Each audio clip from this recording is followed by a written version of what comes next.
Dream a Little Dream of Me was written in 1930 with music by Fabian Andre and Wilbur Schwant and lyrics by Gus Kahn. There have been many notable recordings, including versions by Nat King Cole, Ella Fitzgerald, and Cass Elliot. In this video, I'll use as reference the 1930 published sheet music, as well as fake book lead sheets to construct 3 piano arrangements, ranging from easy to intermediate level. I've also provided a link in the description below so that you can get a copy of the piano arrangements if you like. The song starts in the key of G, and then makes a bold, distant modulation, a major third lower to the key of E flat for the bridge. Let's make a chart of the chords in those 2 keys before we start, and we'll also include the modally borrowed chords and the secondary dominants.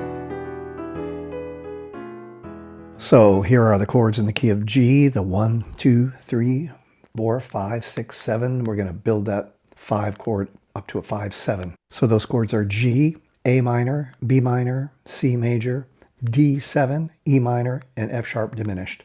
We won't need all of these, but it's a good chart to have for reference. A few other chords we'll need in this A section are the E flat 7, the D minor, and the E7. So a chord like the E flat 7, that's a dominant 7th chord. It's a major triad with a minor 7th interval on top. Same thing with the E7. We'll also need a C minor and an A7 chord. Now let's go ahead and write a chart in the key of E flat major. The 1, 2, 3, 4, 5, 7, 6, and 7 diminished chord. That's E flat major, F minor, G minor, A flat major, B flat 7, C minor, and D diminished. That's a pretty bold move that this song takes, going into the key of E flat major. That's 3 flats as opposed to the 1 sharp in the key of G. That's a real distantly related key. Now for this first arrangement, we'll use rather simple chords with something called common tone voice leading. That's where you find the common pitches from chord to chord and try to keep those pitches in the same place. We'll write the chords in the lower middle register, since left-hand chords seem to sound best there, from around the C below middle C to the G above middle C.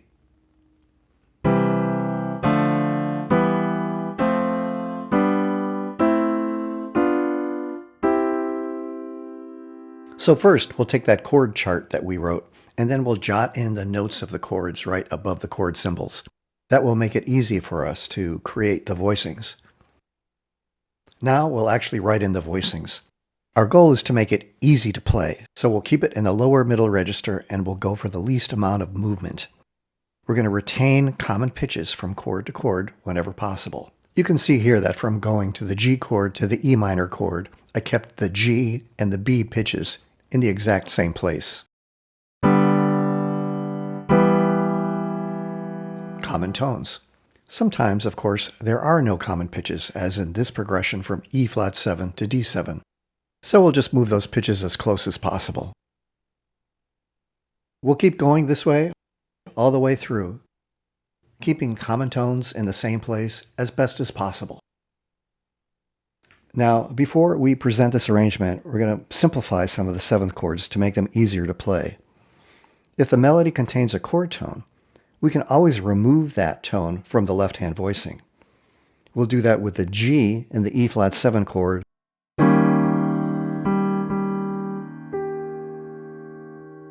as well as with the F sharp in the D7 chord. Also, you can always leave out the 5th of the chord if that makes it easier to play. We'll do that with the E flat 7 and the D7 chords as well. Let's give it a listen.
Okay, now we're ready for arrangement number 2.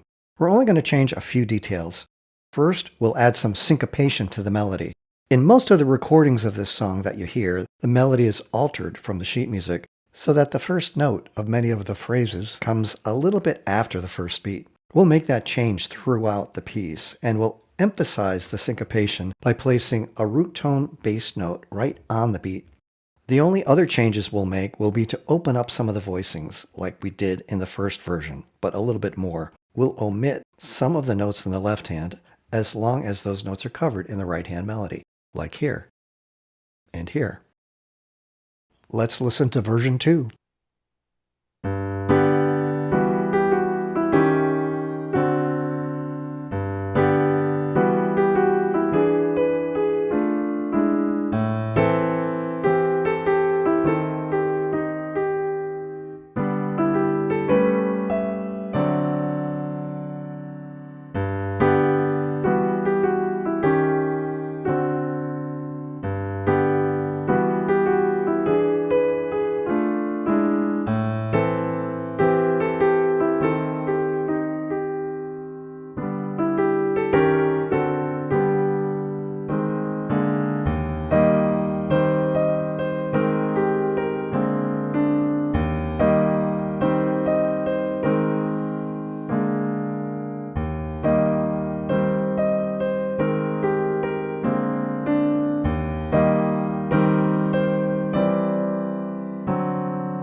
For arrangement number 3, we're going to enhance the chords a little bit up to 7th chords, and we'll use piano voicing. I've already covered that in another video, and I'll provide the link here. Now for the G chord, we'll make that a G6. We'll add a 6th to that chord. It'll fit better with the melody, but for all the other chords, we'll add a 7th.